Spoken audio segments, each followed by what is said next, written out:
मैं चित्तौड़गढ़ हूँ। शौर्य, स्वाभिमान, त्याग और बलिदान का प्रतीक। मैं महान साम्राज्य मेवाड़ की राजधानी रहा हूँ।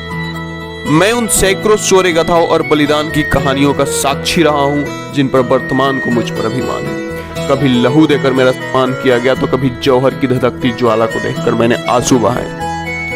कभी किसी पन्नाधाय ने अपने पुत्र के बलिदान देकर मेरे वारिस की रक्षा की तो कभी मीराबाई के कृष्ण भक्ति देखकर मैं काफी अभिभूत हुआ। आज मैं अपने इतिहास, वीरतापूर्ण युद्धों, राजपूती शूरता, महान वीरांगनाओं के अद्वितीय साहस की कहानी सुना रहा हूँ। 5वीं सदी में मौर्य वंश के शासक चित्रांगद मौर्य ने जब 7 मील यानी करीब 13 किलोमीटर लंबाई, 180 मीटर ऊंचाई और 692 एकड़ में फैले इस पहाड़ी पर मुझे बसाया था। मौर्य वंश के बाद कोविल वंश तथा फिर रावल वंश ने मेरे ऊपर शासन किया। रावल वंश के राजा रतन सिंह के शासनकाल के दौरान 1303 में अलाउद्दीन खिलजी ने मेरे ऊपर हमला कर दिया। इस युद्ध में राजा रतन सिंह, महान योद्धा गोरा और बादल सिंह सहित कई वीर वीरगति को प्राप्त हुए। महारानी पद्मिनी ने 16,000 रानियों संग जौहर किया और फिर मुगलों ने मेरे ऊपर कब्जा कर। भले ही वो किला जीत गए लेकिन युद्ध हार गए। युद्ध किसी चीज को पाने के उद्देश्य से किया जाता है, लेकिन अलाउद्दीन अपने मंसूबों में कामयाब नहीं हो पाया और रानी पद्मिनी को पा नहीं सका। इन दुरादांत आतताइयों ने मेरे ऊपर हजारों मंदिरों, मूर्तियों को तोड़ दिया और फिर मेरे ऊपर सिसोदिया राजवंश के शासकों ने राज किया। मैं बहुत सौभाग्यशाली हूँ कि मेरे गोद में महाराणा प्रताप, भामाशाह, बप्पा रावल, महाराणा कुंभा जैसे महान शूरवीरों ने खेला है। रानी पद्मिनी, रानी कर्णावती, पन्नाधाय, मीराबाई जैसे महान नारियों ने मेरे स्वाभिमान को बनाए रखा। भले ही आज मेरी दीवारें खंडहर हो गई है, लेकिन मैं सब जानता हूँ मुझे अपनी हिफाजत करनी आती है। भले मेरी दीवारें खंडहर हो गई है, लेकिन मैं बुढ़ा नहीं हुआ। मैं चित्तौड़गढ़ हूँ।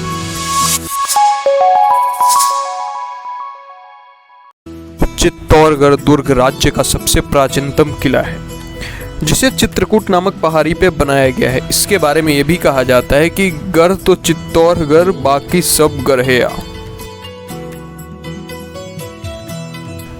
इस किले में प्रवेश करने के लिए 7 द्वार बनाए गए हैं, जिसका निर्माण महाराणा कुंभा ने करवाया था।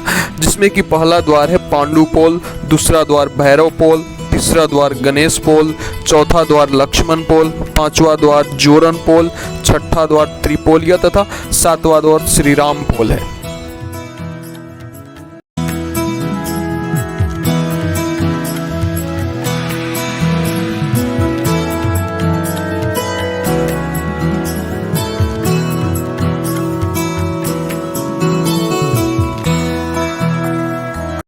वैसे तो भारत एक बहुत ही शांतिप्रिय देश है, लेकिन जब भी किसी विक्रेंजी आक्रांता ने हमारे शांति को भंग करने की कोशिश की है, जब भी इसे कुछ क्षति पहुंचाने की कोशिश की है, हमारे संस्कृति को नुकसान करने के लिए उन्होंने कुत्सित प्रयास किया है, हमारे देश के वीर योद्धाओं ने, हमारे देश के शूरवीरों ने अक्रम से उनको पराजित किया है। इसका जीता जागरा उदाहरण हमारे पीछे खड़ा विजय स्तंभ है, जिसे कि आप देख सकते हैं। जिसे विजय स्तंभ का निर्माण राणा कुंभा ने सन 1440 से 48 के बीच गुजरात के शासक महमूद खिलजी के ऊपर विजय के उपलक्ष्य में बनवाया था।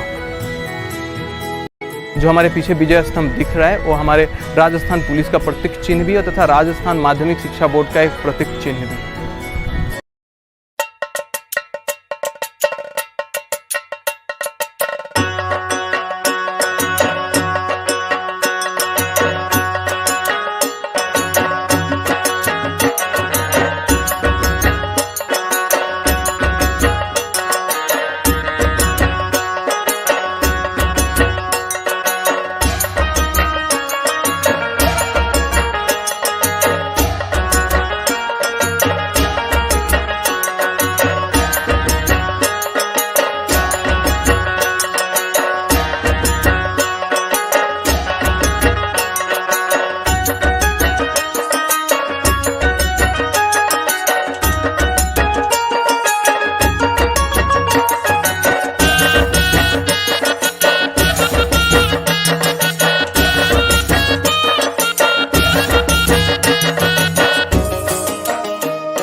विजय स्तंभ और गोमुख कुंड देखने के बाद हमने प्रस्थान किया जौहर स्थल के तरफ, जहां रानी पद्मिनी ने सैकड़ों राजपूत महिलाओं के साथ जौहर किया था। इसके अलावा चित्तौड़गढ़ किले में 2 और महान जौहर हुए हैं।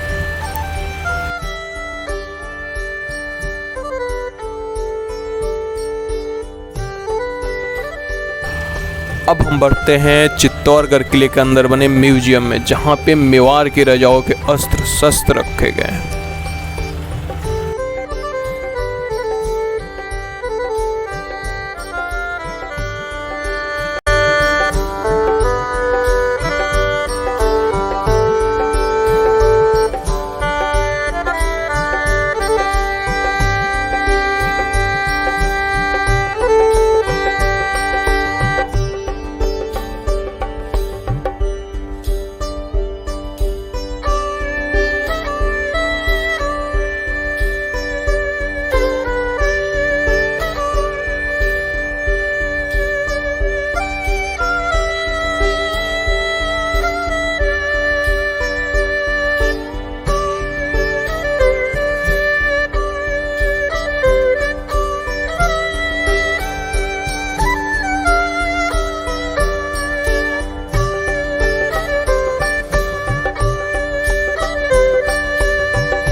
म्यूजियम के पास में ही हमने फिर घोड़ों के साथ कुछ फ़ोटो क्लिक कराएं। आप चाहो तो वहाँ पे ऊँट भी थे, ऊँट के साथ भी अपने फ़ोटो क्लिक करवा सकते हो। राजस्थानी वेशभूषा भी वहाँ पे उपलब्ध थी, जिसको आप रेंट कर सकते हो, उसके साथ आप फ़ोटो खिंचवा सकते हो, और भी बहुत सारी चीज़ें हैं।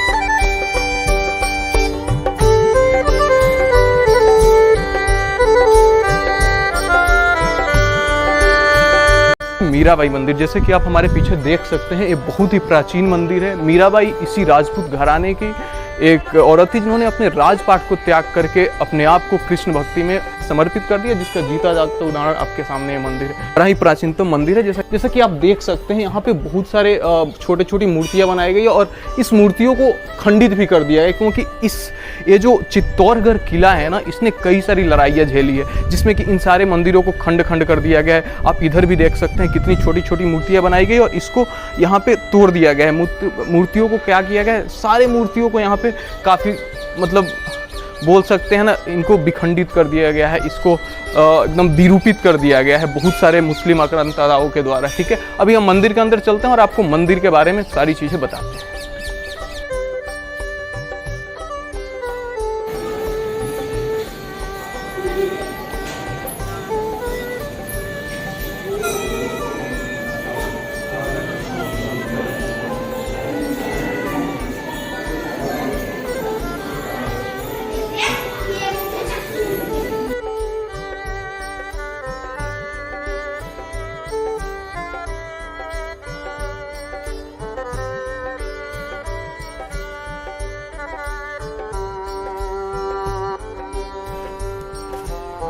अभी जो सामने दिख रहा है वो है रानी पद्मिनी का महल। उसमें क्या है, चारों तरफ पानियाँ भरा होता था, और रानियाँ या फिर जो भी रानी से मिलने जाता था या फिर रानी खुद उस अपने महल में जाती थी, उसके लिए वो नाव का प्रयोग करती थी। ऐसा भी कहा जाता है कि जब अलाउद्दीन ने राजा रतन रावल सिंह से ये मांग रखी कि हमें एक रानी का एक बार दर्शन करना है, तो रानी अपने उसी महल में खड़ी थी, और वहाँ पर खड़े होकर के जो पानी में उसकी प्रतिबिंब बनी थी, उसके जस्ट सामने ही एक छोटा सा महल टाइप का है, और उसी खिड़की से होके, ये जो बीच में पानी है, उसी खिड़की से होके उसकी जो प्रतिबिंब थी रानी की, उसको उसके सामने लगे पर्दे पे दिखाई दिया, और राणा और अलाउद्दीन खिलजी उस चित्र को देख के बड़ा मंत्रमुग्ध हो गया था। उसको देख के उसके होश उड़ गए थे कि इतनी सुंदर रानी आज तक उसने देखी नहीं।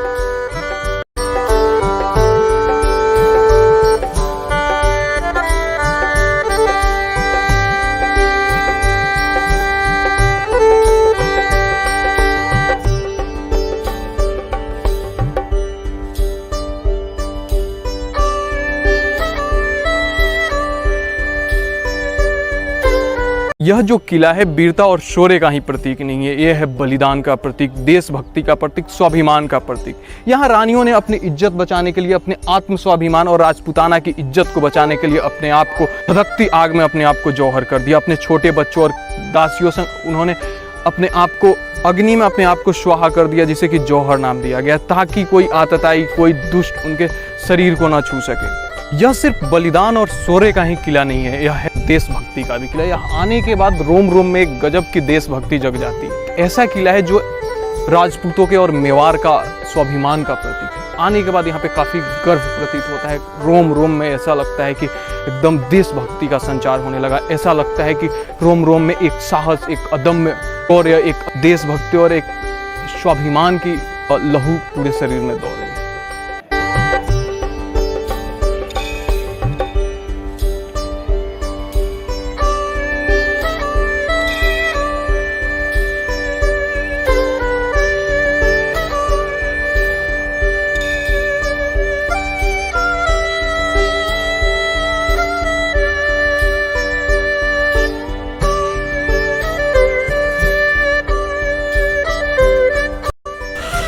यह है चित्तौड़गढ़ किले का सबसे मुख्य दरवाज़ा, जिसका नाम है सूरज पोल। जैसा कि आप देख सकते हैं इस गेट के सामने ये जो आपको बड़ा सा फील्ड दिख रहा है ना, ये क्षेत्र वही था जहाँ पे युद्ध होता था। ये पूरा एरिया है, यहाँ पे अलाउद्दीन और राजा रतन सिंह रावल के बीच युद्ध हुए थे।